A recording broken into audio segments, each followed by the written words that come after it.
Hello guys, welcome back to my channel. Guys, बहुत दिनों बाद मैं कोई सीरीज एक्सप्लेन कर रही हूँ। इस सीरीज का नाम है ओशंस लव। ये न्यू थाई बीएल सीरीज है और आज मैं इसका एपिसोड 1 एक्सप्लेन करूंगी। तो चलिए वीडियो स्टार्ट करते हैं। सीरीज की शुरुआत में एक बंदे को दिखाया जाता है जो एक कंपनी में एंटर करता है। इसका नाम है हैंग और वो एक रियल एस्टेट कंपनी में जॉब करता है। वो अपने काम को लेके बहुत बिजी होता है। तभी उन लोगों का बॉस आके कहता है, इस महीने हमारी टीम कंपनी में सबसे ज्यादा सेल किया है और इस महीने का बेस्ट सेल्स पर्सन है। तभी हैंग को उसकी मॉम नींद से जगा देती है और कहती है, 30 साल के हो गए हो और अभी भी काम पे जाने के लिए मुझे तुम्हें जगाना पड़ रहा है। कौन करेगी तुमसे शादी? ये सुन के हिंग उठ जाता है और कहता है, अगर आपको शादी करने के लिए कोई मिल सकता है तो मुझे भी मिल सकता है। फिर हिंग दौड़ते हुए ऑफिस पहुंचता है और देखता है बॉस वैसे ही बोल रहे हैं जैसा उसने सपने में देखा था और बॉस बेस्ट सेल्स पर्सन का नाम कहते हैं 10 और हिंग को डांटते हैं कि वो टीम में सबसे लेट आने वाला इंसान है और अगर उसने नेक्स्ट मंथ से खुद को नहीं सुधारा तो उन्हें सीरियस एक्शन लेना होगा। बॉस चले जाने के बाद हिंग जाके अपनी जगह पे बैठता है और उसके कलीग ईडेन को देख के सोचती है, उसके दिल का बेस्ट सेल्स पर्सन तो ईडेन ही है और इस साल वैलेंटाइंस डेट पे वो ईडेन को डिनर के लिए पूछेगा। तभी एक लड़का आके ईडेन को शादी के लिए प्रपोज करता है और ईडेन हाँ बोल देती है और हिंग का दिल टूट जाता है। हिंग एक रेस्टोरेंट के काउंटर में बैठ के ड्रिंक कर रहा है और कहता है, 1 साल से उस पर मेरी नजर थी और वो लड़का बस कुछ महीने पहले ही आया है। ऐसी चीजें हमेशा मेरे साथ ही क्यों होता है? वो रेस्टोरेंट का ओनर कहता है, सिंगल रहना इतना भी बुरा नहीं है। मेरी बहन चीचा को देखो, वो 5 लोगों के साथ सिचुएशनशिप में है। वो सारा दिन उनसे चैटिंग करता है। हेंग पूछता है, क्या आप मुझे बेटर फील करवाने की कोशिश कर रहे हैं या इस पर गर्व कर रहे हैं? चीचा कहती है, क्योंकि तुम मेरे फ्रेंड हो मैं तुम्हें अपनी एक डेट दे दूंगी। वो तुम्हारी तरह ही मुफ्तखोर है। मुझे लगता है कि तुम दोनों की जोड़ी अच्छी रहेगी। क्या तुम्हें उसका कॉन्टेक्ट नंबर चाहिए? हिंग कहता है, शट अप, अब से मैं सिर्फ अपने काम के ऊपर फोकस करूंगा, प्यार के ऊपर ज्यादा ध्यान नहीं दूंगा और टॉप का सेल्समैन बनूंगा। और वो पीने लगता है। नेक्स्ट डे वो अपने घर के सामने रास्ते पे सोया हुआ होता है। एक साधु देख के सोचता है कि वो मर गया है। उसकी माँ आके कहती है, वो मरा नहीं है, वो बस ड्रंक है। साधु चले जाने के बाद उसकी मॉम लात मार के उसे जगाती है और कहती है कि अगर तुमने ये सब कारनामा बंद नहीं किया तो इस घर से निकल जाओ। हिंग उठता है और कहता है, मैं नहीं जाऊंगा। अगर मैं बाहर चला गया तो मैं पैसा किससे उधार लूंगा? और वो अंदर जाके गेट बंद कर देता है। उसकी माँ कहती है, अगर तुम घर के बाहर नहीं जाओगे तो मैं चली जाऊंगी। हिंग कहता है, जो चाहे कीजिए, मैं आपको जाने नहीं दूंगा। उसकी माँ बाहर से उसे गाली देने लगती है। फिर हिंग ऑफिस जाने के लिए ट्रेन में चढ़ता है और सोचता है कि आज वो लेट नहीं होगा, शायद आज उसका लकी डे है। तभी वो पास में बॉस को देखता है और वो बॉस को देख के घबरा जाता है। बॉस कहते हैं कि आने वाले प्रोजेक्ट में मैं तुम्हें टीम को लीड करने का काम सौंपूंगा। ये तुम्हारे लिए पिछली बार हुई नुकसान की भरपाई करने का मौका है। तभी ट्रेन में जर्किंग होती है और दोनों एक दूसरे को पकड़ लेते हैं। दोनों की नजरें मिलती है। ट्रेन में जर्किंग की वजह से बॉस का फोन गिर गया था। हिंग फोन को उठाने जाता है तो देखता है फोन की लॉक स्क्रीन में उसका फोटो है एंड बॉस हैज एक्सपोज्ड। हिंग बॉस को फोन देता है और दोनों ही एम्बेरस हो जाते हैं। बॉस इतना शर्मिंदा हो जाता है कि नेक्स्ट स्टेशन पे वो ट्रेन से उतर जाता है। हालांकि वो उन लोगों का डेस्टिनेशन नहीं है। हिंग उनको आवाज देता है लेकिन वो नहीं सुनते। ऑफिस में जाके जब हिंग बॉस के केबिन में जाता है वो ऑकवर्ड फील करता है। वो बॉस से कुछ डॉक्यूमेंट साइन करवाने आया है। बॉस पूछते हैं, क्या तुमने देखा? हिंग ना कहता है। बॉस कहते हैं, तुमने ये डेफिनेटली देखा है। हिंग कहता है, अगर आप डॉक्यूमेंट्स के बारे में बोल रहे हैं तो मैंने ये नहीं देखा है। बॉस आगे बढ़ते हुए मुस्कुराता है और कहता है, तुमने ये सच में देखा है। हिंग पीछे जाने लगता है और कहता है, मैंने कुछ भी नहीं देखा बॉस। तभी दूसरे पर्सन के साथ उसका धक्का लग जाता है जो अंदर आ रहा था। हिंग गिरने वाला होता है लेकिन वो पर्सन उसे पकड़ लेता है। दोनों एक दूसरे को सॉरी कहते हैं। हिंग को वो लड़का जाना पहचाना लगता है।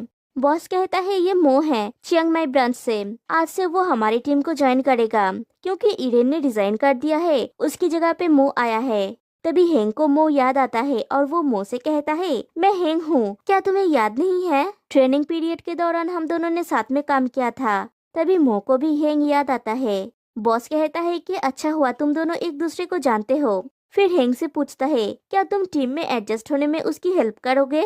हेंग कहता है, वो जरूर अच्छे से सब कुछ समझा देगा और वो बहुत ज्यादा एक्साइटेड हो जाता है। बाहर जाके हेंग मो को काम समझाने लगता है।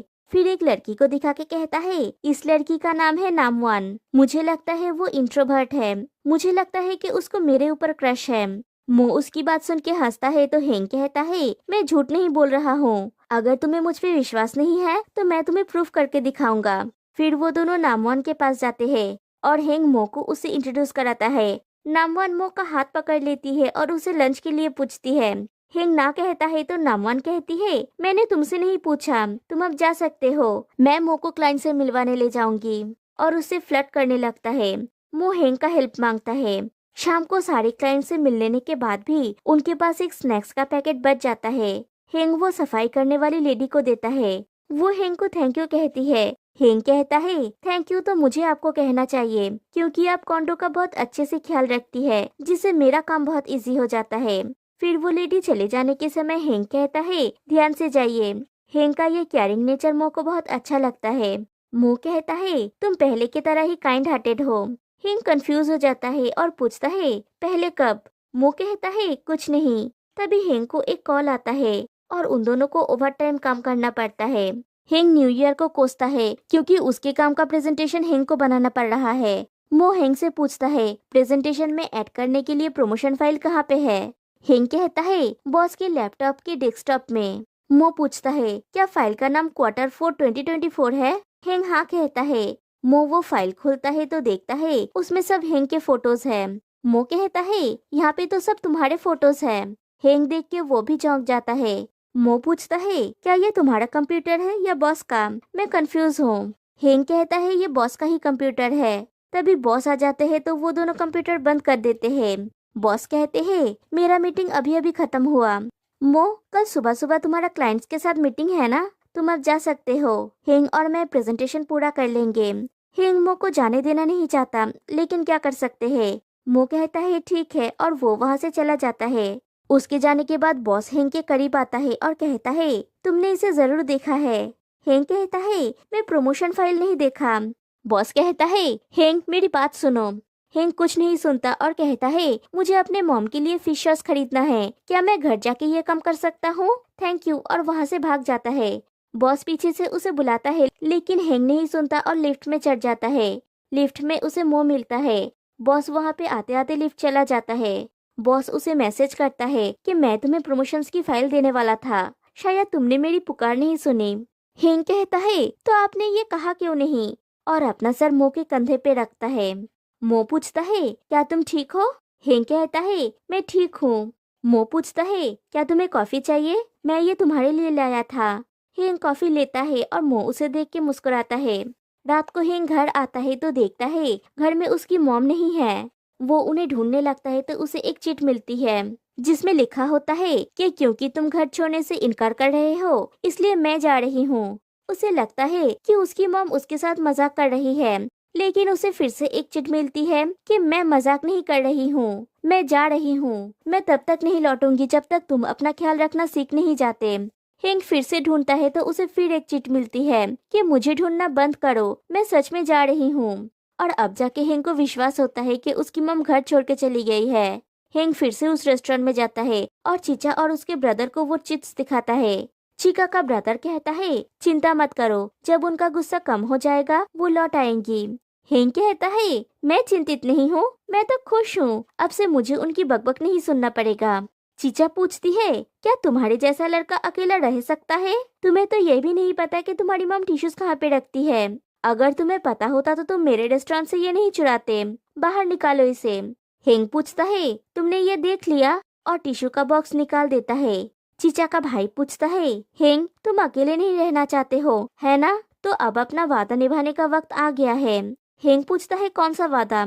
वो कहते हैं, जब तुम सेकंड ग्रेड में थे तुमने वादा किया था अगर तुम 30 साल तक सिंगल रहोगे तो मेरी बहन से शादी कर लोगे। चीचा कहती है, ये तो मुश्किल है क्योंकि मैं सेकंड ग्रेड के बाद से कभी सिंगल नहीं रही। हेंग कहता है, अगर तुम सिंगल होते भी मैं तुम्हें कभी भी डेट नहीं करता। मेरा टाइप है एक परफेक्ट हाउसवाइफ, तुम्हारी तरह घर पे कचरा करने वाली नहीं। चीचा उसकी बात सुन के गुस्सा हो जाती है और हेंग को मारने लगती है। उसका भाई कहता है, शांत रहो तुम दोनों। चीचा तुम्हें पता है वो किस तरह का लड़का है, क्या तुम दोनों ने डिनर किया? दोनों ही हाँ बोल देते हैं ताकि उन दोनों को कोई भी अजीब सी चीजें खानी ना पड़े। चीचा का भाई कहता है, लेकिन तुम दोनों ही भूखे लग रहे हो, मैंने अभी अभी मेनू में एक नया डिश ऐड किया है। और उन दोनों के सामने वो डिश रख देता है। हेंग पूछता है, आप दूसरे रेस्टोरेंट्स की तरह ऑर्डिनरी डिशेस क्यों नहीं सर्व करते? चीचा का भाई कहता है, मेरा फ्यूजन फूड का रेस्टोरेंट है। चीचा और हिंग एक दूसरे को इशारा करते हैं खाने के लिए और सीन यहीं पे कट हो जाती है। हिंग घर लौटता है तो देखता है घर के बाहर मो उसके लिए वेट कर रहा है। हिंग पूछता है कि मो यहाँ पे क्या कर रहा है। मो कहता है, म्याओ से मुझे तुम्हारा एड्रेस मिला, उसने कही कि प्रेजेंटेशन खत्म करने में तुम्हें पूरी रात लग जाएगी, इसलिए मैं हेल्प करने आ गया। हिंग कहता है, म्याओ ने तो बड़ा चढ़ा के बोल दी, मैं ये कुछ ही घंटे में खत्म कर लूंगा। मो कहता है, तो मैं तुम्हारा टाइम और नहीं लूंगा, ये लो अगर तुम्हें रात को भूख लगे तो, और उसे एक खाने का बॉक्स देता है। हिंग खोल के देखता है और कहता है, यमी लग रहा है, क्या कोई शॉप से खरीदा है? मो कहता है, नहीं मैंने बनाया है। हिंग कहता है, ये मजाक था, सच बोलो ना, अगर इसका टेस्ट अच्छा हुआ तो मैं भी बाद में ऑर्डर करूंगा। मो कहता है, ये सीरियसली मैंने बनाया है, जब मैं छोटा था मैं अपनी मॉम को किचन में हेल्प करता था। फिर वो हेंग से पूछता है, क्या इस एरिया में रेंट पे कोई अफोर्डेबल कॉन्डो मिलेगा? यहाँ आने के बाद से मैं अपनी आंट के साथ रह रही हूँ, मैं उन्हें और परेशान करना नहीं चाहता। हेंग थोड़ा सोचता है और उसके दिमाग में एक आइडिया आता है। वो मो से कहता है, क्यों ना तुम मेरे घर में शिफ्ट हो जाओ? मो पूछता है, तुम मजाक कर रहे हो ना? हेंग कहता है, नहीं मैं सीरियस हूँ, क्या तुम मेरा हाउसमेट बनोगे? और मो मान जाता है।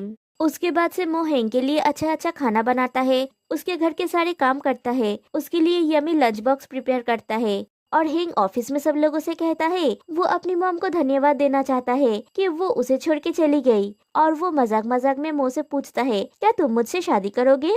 वो लोग मजाक कर रहे होते हैं और दूर से बॉस उन्हें देख रहे होते हैं और जल भुन के राख हो रहे होते हैं, और उन्हें पता भी नहीं था कि एक एपिक लव वॉर शुरू हो चुका है। फिर एक दिन हेंग को फिर से बॉस के रूम में जाने की जरूरत पड़ती है। वो रूम के बाहर खड़ा होकर सोचता है रूम के अंदर जाऊं या नहीं। तभी मेयो आके पूछती है, क्या तुम बॉस से मिलने आए हो? हेंग हाँ कहता है तो मेयो कहती है, आज उन्होंने छुट्टी लिया है। हेंग पूछता है, उनके जैसे वर्कोहॉलिक इंसान ने छुट्टी लिया है? मेयो कहती है, आज उनके वाइफ के साथ उनका डेट है। हेंग पूछता है, वो शादीशुदा है? मेयो कहती है, हाँ वो अपनी पर्सनल लाइफ के बारे में बात करना पसंद नहीं करते, लेकिन मुझे लोगों की पर्सनल लाइफ में झांकना पसंद है, इसलिए मुझे पता है। हेंग सोचता है, इसका मतलब है कि ये सब कुछ एक मिसअंडरस्टैंडिंग था, सब कुछ एक मजाक था। दूसरी तरफ दिखाया जाता है बॉस अपनी मरी हुई वाइफ की ग्रेव पे फूल चढ़ाते हैं और उनके साथ उनकी बेटी भी होती है। उनकी बेटी कहती है, आप कैसे हैं मॉम? हम अच्छे हैं। डैड अभी भी बोलते हैं कि वो आपको मिस करते हैं। दूसरी तरफ ऑफिस में टेन न्यू ईयर को हेंग के पास ले आता है और पूछता है, क्या उसने क्यूआर कोड का सैंपल चेक किया था, क्योंकि न्यू ईयर ने सारे फ्लायर्स पे गलत क्यूआर कोड लगा दिया है। न्यू ईयर कहता है कि इसमें हेंग की कोई गलती नहीं है, उसकी गलती है और वो कंपनी से रिजाइन कर देगा।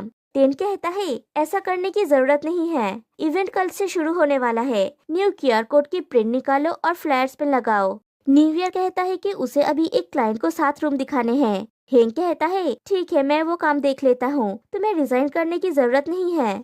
उसके बाद हेंग और मो मिल के क्यूआर कोड लगाने का काम करते हैं। मो कहता है, तुम्हें ये करने की जरूरत नहीं थी, अभी तो सब लोग वेबसाइट से रजिस्टर करते हैं। हेंग कहता है, नहीं ये मेरी गलती थी, मैंने चेक नहीं किया था।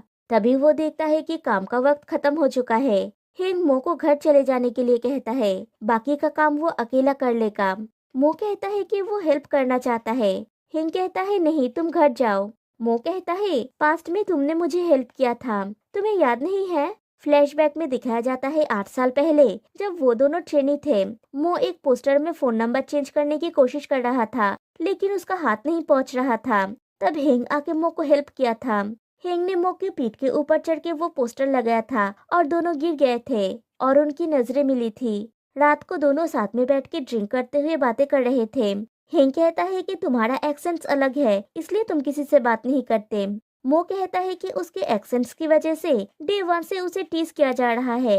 हेंग कहता है, इसलिए टीम का कोई भी तुम्हें याद नहीं है। कोई बात नहीं, मेरा नाम हेंग है, मतलब गुड लक। जब मैं पैदा हुआ था मेरी मॉम ने लॉटरी जीती थी। मो कहता है, मेरा नाम मोमो है, तुम मुझे मो बुला सकते हो। फिर दोनों ड्रिंक करते हैं। मो का कैन खत्म हो जाता है तो हेंग उसे एक और कैन देता है जो उसे फ्री में मिला था। मो नहीं लेता क्योंकि वो ऑलरेडी टिप्सी है।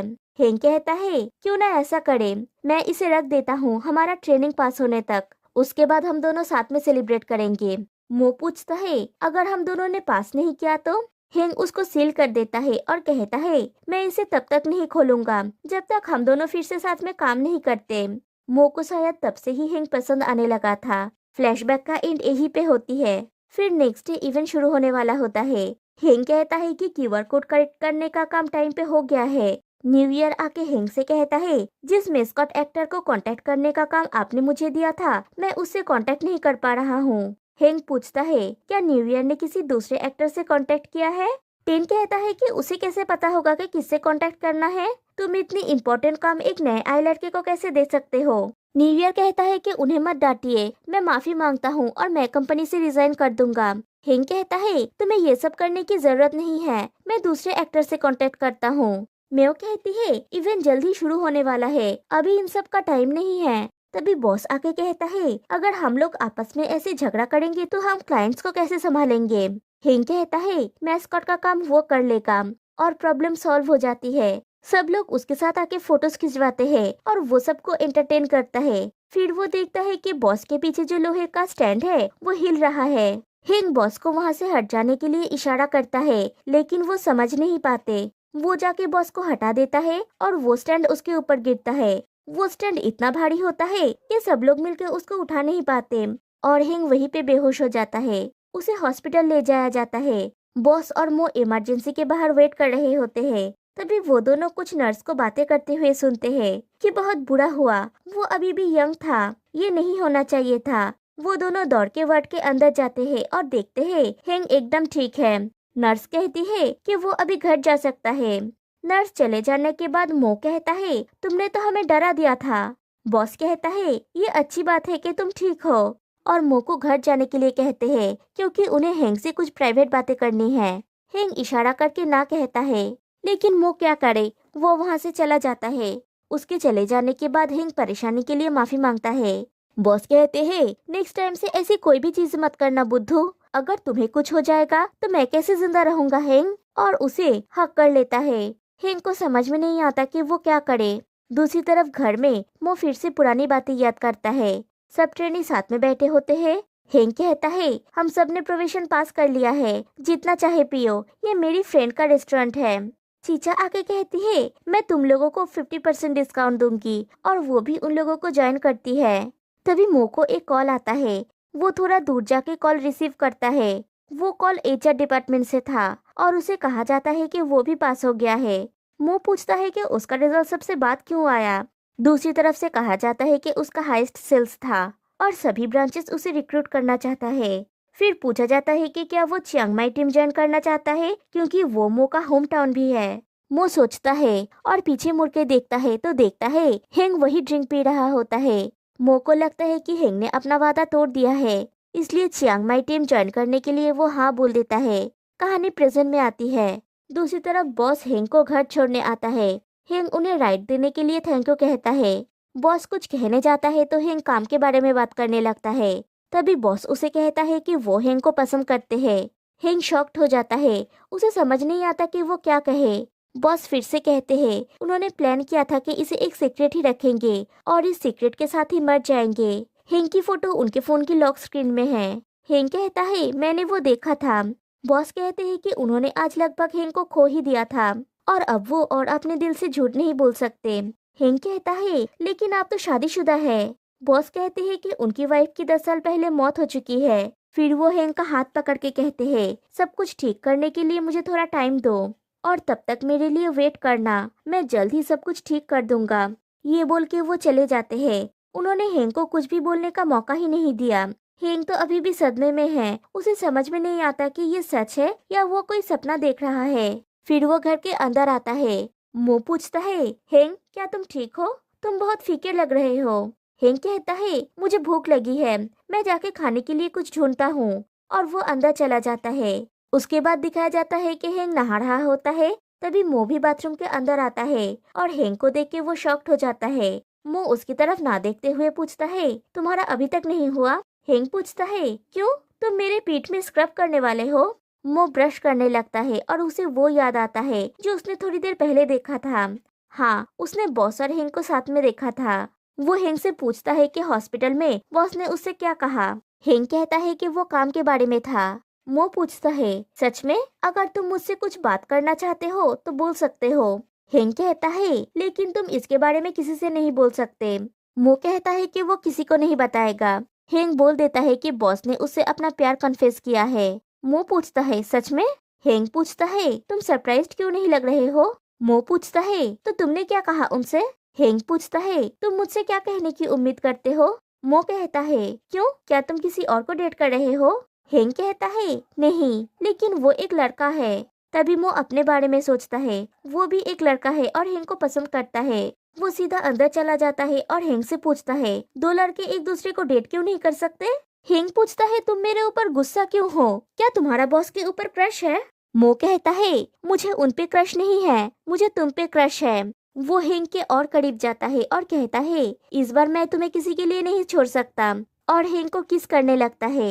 हेंग सोचता है, मैं वो पर्सन था जिसने प्यार पाने की उम्मीद लगभग छोड़ दिया था, और अचानक से एक ही रात में मुझे दो लड़कों ने अपने प्यार का इजहार किया। आज ये क्या हो रहा है? और अचानक से शावर ऑन हो जाता है और यहीं पे एपिसोड 1 एंड हो जाती है। तो गाइस, आज के लिए बस इतना ही। बहुत दिनों बाद मैं वीडियो बना रही हूँ। आई होप कि आप लोग मुझे सपोर्ट करेंगे। और गाइस, एक चीज देखा है क्या आपने? द बॉयफ्रेंड का न्यू सीजन आने वाला है। तो गाइस, फिर मिलते हैं नेक्स्ट वीडियो में। तब तक के लिए बाय बाय।